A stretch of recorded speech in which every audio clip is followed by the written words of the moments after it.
ጥርሴን እፍቃለሁ ነገር ግን ያፍጠረን አለኝ ቀዝቃዛ ስወስድ እንዲሁም ደግሞ ጣፋጭ ነገር ስበላ ጥርሴን ይቀዘቅዘኛል ይህንን አርቲፊሻል ጥርስ ስንተክል ብዙ አይነት አርቲፊሻል ጥርሶች አሉ ምን ማድረግ አለብኝ ላላችሁ ሰዎች ይሄ በጣም ወሳኝና መሰረታዊ ጥያቄ ነው ይሄን ጥያቄ ልመልስላችሁ ሰላም እንዴት ናችሁ ዶክተር አመልማል ነኝ ከአኒት ስፔሻሊቲ የጥርስ ህክምና ብዙዎቻችሁ ኮሜንት ላይ ብዙ ጥያቄዎች ስለ ጥርሳችሁ ትጠይቁኛላችሁ ዛሬ እኔ የእናንተን ጥያቄ ለመመለስ እዚህ ስቱዲዮ ተገኝቻለሁ አብራችሁን ቆዩ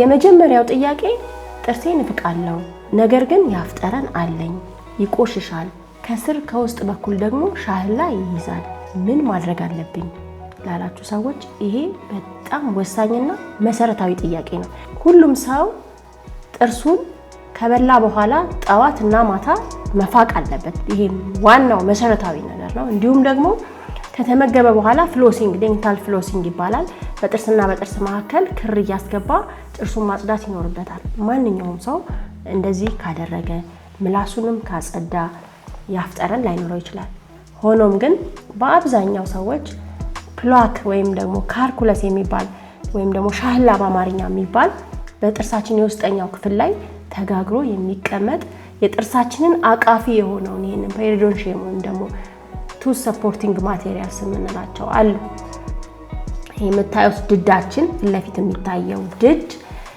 እንዲሁም ደግሞ አቃፊ አጥንት እነዚህን ሁሉ ዲስትራክት አድርጎ የሚበላ ሻህላ የተባለ ነገር አለ ሶ ይሄ ሻህላ አፍ ውስጥ ከመፈጠሩ በፊት ሁሉም ሰው በየ6 ወሩ እየመጣ ጥርሱን መታጠብ ይኖርበታል ማለት ነው አንዳንዶች ሻህላው የጥርሳቸው አካል እስኪመስላቸው ድረስ አያውቁትም ስለዚህ ሁሉም ሰው ማወቅ ያለበት ሚስ ማድረግ የሌለበት ነገር ምንድነው ጥርሳችን ላይ በውስጥ በኩል እንዲህ ብላችሁ በመስታወት በመታዩበት ሰዓት በዚህኛው በውስጥ በኩል የተጋገረ ሻህላ የሚመስል ነገር ወይም ደግሞ ነጭ የሆኑ ነገሮች ካሉ የምግብ ትርፍራፊ ሪሚናንት ፉድ ወደ ካርኩለስ ወደ ሻህላ ተቀይሯል ያ ሻህላ ደግሞ በፍጥነት ድድን በመብላት ጥርሳችንን ሉዝ ያደርጋል ጥርሳችን ካለዚህ ካለ አቃፊው ዩዝለስ ነው ጥርስን የሚያህል ነገር አቅፎ የያዙ ማቴሪያሎች የጥርሳችን ቱዝ ሰፖርቲንግ ማቴሪያልስ ጂንጃይቫ ፔሪዶንታል ሊጋመንትስ እንዲሁም ደግሞ አልቬዮላር ቦል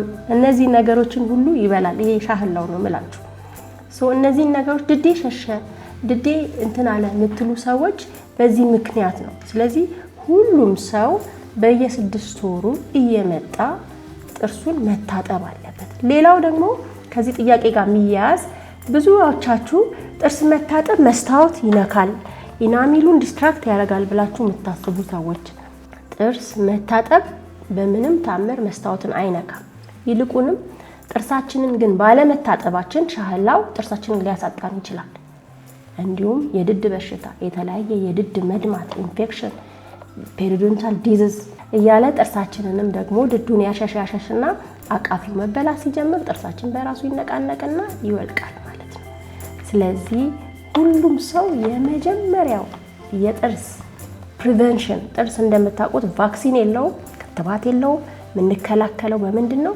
ኦራል ሃይጂንን በመጠበቅ የአፍ ውስጥ ንጽህናን በመጠበቅ ይህ የአፍ ውስጥ ንጽህና ደግሞ የሚጠበቀው ቤት ውስጥ በበላን ቁጥር መፋቅ አለበት በበላን ቁጥር ለምሳሌ አንድ ሳህን በላንበት አይደለ ከዛ በኋላ ይታጠባል ተመልሰን አንበላበት ስለዚህ ጥርሳችን እንደዚህ ነው ጥርሳችን ውስጥ እንደ ሳህን ቁጠሩት ልክ ጥርሳችን ከበላንበት በኋላ ውስጡ ምግብ ይሰገሰጋላል ተመልሰን ሌላ ምግብ ስንበላበት አንደኛ ጥርሳችን ለባክቴሪያ ተጋልጧል ባክቴሪያው ደግሞ ጥርሳችንን ይቦረቡረዋል ድዳችንን ያሸሸዋል ብዙ ነገር ስለዚህ ሁሉም ሰው በበላ ቁጥር ጥርሱን ማጽዳት አለበት አንድ ሁለተኛ ደግሞ እየመጣ በየ6 ወሩ ዲፕ ክሊኒንግ ማድረግ አለበት ማለት ነው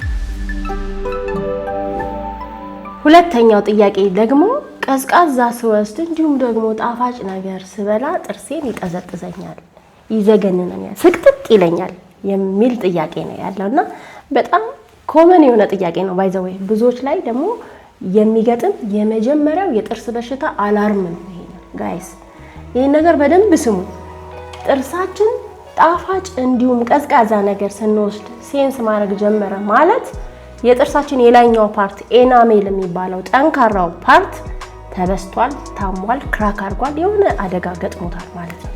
ስለዚህ ኮንሸስ መሆን አለባችሁ። ቶሎ ብላችሁ ወደ ዴንታል ክሊኒክ በመምጣት ጥርሳችሁን ቼክ ብታደርጉት ሴንሲቲቭ የሆነው ፓርት ላይ ዴንቲስቶች ደግሞ እዛ ፓርት ላይ የራሱ ቴክኒክ አለው። የቱ ጋር እንደተበሳ ምን እንደሆነ ሴንሲቲቪቲው ከየት እንደመጣ ድዱ ሸሽቶ ነው ወይስ ደግሞ ዴንታል ኬርስ ጀምሮት ነው ወይስ ደግሞ ጋም ሪሲዥን አለው? እነዚህ አይነት ነገሮችን ታይቶ ወይም ኢናሚል ክራክ አለው የሚለው ነገር ከታየ በኋላ ጥርሱን ሲላንት መሰራት ይችላል ማለት ነው። ምንድነው ሲላንት ብለን ስንጠይቅ ለምሳሌ የመንጋጋ ጥርሶችን ብንመለከት መሃል ላይ ግሩቭ አለው እንደዚህ ጎርጎድ ያለው። ምክንያቱም ኔቸር በራሱ ግራይንድ እንድናረግበት የተመቸ ተደርጎ ነው የተሰራው። ፍላት አይደለም፣ ከስፕ አለው። ይሄ ማኘኪያዎች አሉት። ሶ ይሄ ማኘኪያ መሃል ላይ ብዙ ጊዜ ኬቪቲ ወይም ደግሞ የጥርስ መቦርቦር የምንለው ጥርሳችን ይበሳል እና ጥቁር ነው በብዛት እዚህ ጋር ያለው የራሱ ከለር አለው። ሶ እዛች ጋር የተበሳች ነገር ካለች ምን አይነት ሴንሲቲቪቲ ይጀምራታል? አሁን የተጠየቀው ጥያቄ ቀዝቃዛ እንዲሁም ጣፋጭ። በአንጻራዊ ደግሞ ጥርሳችን ደግሞ በተለያየ በካልኩለስ ምክንያት ከውስጥ ምናምን ድዱ ከሸሸ እሱም እንደዚህ አይነት ኮልድ ሴንሲቲቪቲ ያመጣል። ስለዚህ ጣፋጭ ሴንሲቲቪቲ የሚያመጣው በብዛት ከስፕ ላይ የሚያመጣ እዚህ ማኘኪያችን ፓርት ላይ የተቦረቦረ ሲኖር ነው። ስለዚህ እሱ ኤርሊ ከመጣችሁ ጥርሳችሁ ሲላንት ፒት ኤንድ ፊሸር ሲላንት የሚባል አለ።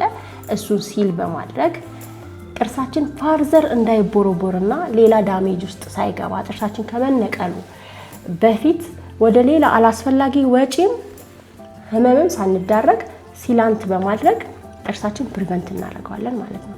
መንጋጋችን አብሮን እንዲኖር አብሮን እንዲያረጅ ማድረግ ይቻላል ማለት ነው። የመጀመሪያው የጥርስ ፔን የሚጀምረው ከኮልድ እና ከስዊት ሴንሲቲቪቲ ነው የሚጀምረው።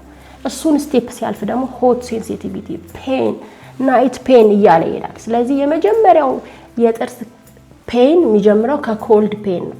እንዲሁም ደግሞ ከጣፋጭ ካለፈ ወደ ሌላ ከፍ ያለ ህክምና ነው።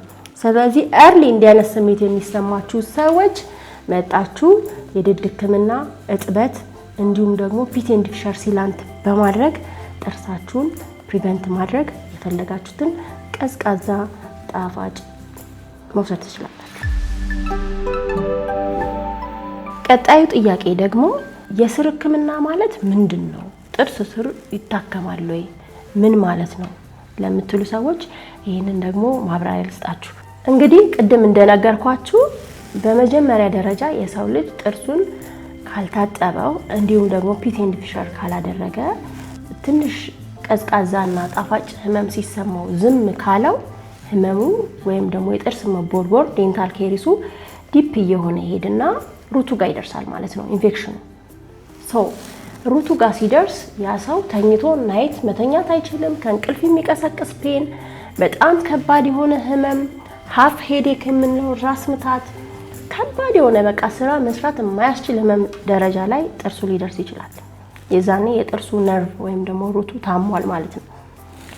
የዛን ጊዜ ነው እንግዲህ የስር ህክምና ፕላን የሚደረገው።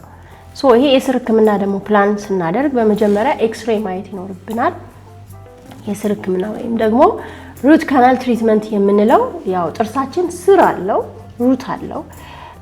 ሩቱ ደግሞ እንደየጥርሱ ይለያያል። ለምሳሌ የፊት ለፊት ጥርሶች አንዳንድ ስር አላቸው። ከዛ ወደ ፕሪሞላሮች ጋር ስንመጣ ደግሞ 2 ስር ያለው ፕሪሞላር አለን። እንዲሁም ወደ መንጋጋችን ጥርስ ስንሄድ 3 ስር ያላቸው፣ 4 ስር ያለው እያለ ይሄዳል። ይህንን አይደንቲፋይ የምናደርግበት ኤክስሬይ አለ። ኖርማሊ የፊት ለፊት ጥርሶች አንዳንድ ስር ነው ያላቸው፣ አንቲሪየርስ የምንላቸው ማለት ነው። እነዚህን ጥርሶች ስናክም ሩታቸው መበላሸቱን የምናውቀው በመጀመሪያ ደረጃ በኤክስሬይ እንዲሁም ደግሞ ፔሸንቱ በሚነግረን ሂስትሪ ነው። ሂስትሪው ምንድነው? ናይት ፔን ይኖረዋል እንዳልኳችሁ፣ ትኩስ በጣም ነው የሚያመው። ቅድም ቀዝቃዛና ጣፋጭ የመጀመሪያ ስቴፕ ነው። ኔክስት ላይ ትኩስም ያመዋል። እንደዚህ አይነት ጥርሱ ጫፉ ሲነካ ላይክ እንደዚህ ያው ፎር ኤግዛምፕል የታመመው ጥርስ ይሄ ከሆነ እንደዚህ ፓርኬት ስትደረግ ታማለሽ። ይሄ ከሆነ ልክ እንደዚህ ነካ ሲደረግ ከሌላው ጥርስ በተለየ መልኩ እንደዚህ ከላይ መታ ሲደረግ ከፍተኛ ፔን ይኖረዋል። ጥርሳችን በጣም ጠንካራ ነው፣ የፈለግንበትን እንቆረጥምበት ነው። እንደዚህ ጠንካራ የሆነ ነገር ግን ሩቱ በሚታመምበት ሰዓት ትንሽ ነገር እዚህ ጋር እንኳን ስንነክስ ህመም ይጀምረዋል። ይሄ ህመም የሚጀምረው ሩቱ ላይ ፔን ሲኖር ነው። ሩቱ ላይ ችግር አለ ማለት ነው። የጥርሱ ህመም ከዚህ አልፎ ወደ ሩቱ ድረስ ደርሷል ማለት ነው። ወይ አንዳንዴ ሩት ኬሪስ አለው ማለት ነው። ምንድነው የምናደርገው? እንዲህ አይነትን ጥርስ ስሩን እናክመዋለን። ኤክስሬይ አይተን ሩቶቹን እያንዳንዱን ሩት ፖስቴሪየር ከሆነ ሁሉንም ሩት በደንብ ሩት የስር ህክምና ካደረግንለት በኋላ የመንጋጋ ጥርስ ከሆነ ብዙ ጊዜ የስር ህክምና ከተሰራ በኋላ ክራውን እናለብሰዋለን። ለምን? እዚህ ጋር ያሉትን ኬቪቲውን ሩቶቹን ለመፈለግ ጥርሱ ዲስትራክት ይደረጋል አይደለ? ሩት ውስጥ ለመግባት። ስለዚህ ጠንካራ ሆኖ እንዲበላለን ሞልተን መተው ብቻ ሳይሆን ሩቱን ካከምን በኋላ ክራውን ማልበስ ይኖርብናል ማለት ነው። ስለዚህ የስር ህክምና የምንለው የጥርሳችን በዚህ በአይናችን የማናየው ፓርት ውስጥ ያለው ሩቱን ማከም ማለት ነው። የጥርስ ስር ይታከማል። ለምን? አንድ ጥርስ ታመመ ተቦረቦረ ተብሎ ተነቅሎ አይጣልም። እሱም የከፋ ነገር ስላለው ማለት ነው። ጥርስ የሚነቀለው የመጨረሻ ደረጃ መፍትሄ ላይ ካጣ በቃ ኢንፌክትድ ሆኖ ላስት ስቴጅ ላይ ጥርሳችሁን ተሸራርፎ ሩት ብቻ ቀርቶ ከመጣችሁ እንዲሁም ደግሞ የጥርሳችሁ አቃፊ በጣም ተበልቶ በተለያየ ነገር ጥርሱ የሚያቅፈው ነገር አጥቶ በቃ ሉዝ ካረገ ነው ወደ መነቀል የምንሄደው። አዘርዋይስ ግን የታመመ ጥርስ ሁሉ አይነቀልም፣ ሩቱ ይታከማል። ስለዚህ የስር ህክምና ማለት የጥርሳችንን ስር አክሞ ማዳን የታመመን ጥርስ ከዛ በኋላ ወደ ቀድሞ ጤናው መመለስ ማለት ነው። ድድ ይቆረጣል እንዴ ብላችሁ ግራ ለተጋባችሁና ለጠየቃችሁኝ ሰዎች ደግሞ ልንገራችሁ። ድድ ይቆረጣል። ይቆረጣል። ድድ የሚቆረጥበትን ምክንያቶች አሁን ልንገራችሁ። ድዳችን በተለያየ ምክንያት ሊረዝም ይችላል ወደ ታች። ይሄ የምናየው ጀንጃይቫል ቲሹ የሚባለው ሶፍት ቲሹ ወደዚህ ወደ ታች ይመጣና ጥርሳችንን ሊሸፍነው ይችላል። አንዳንድ ሜዲካል ኮንዲሽን ሲኖር የተለያዩ ሜዲኬሽኖችን በምንጠቀምበት ሰዓት ድዳችን ኦቨር ላርጅ ያደርግና ወይም ደግሞ ያድግና የጥርሳችንን ፓርት ይሸፍነዋል።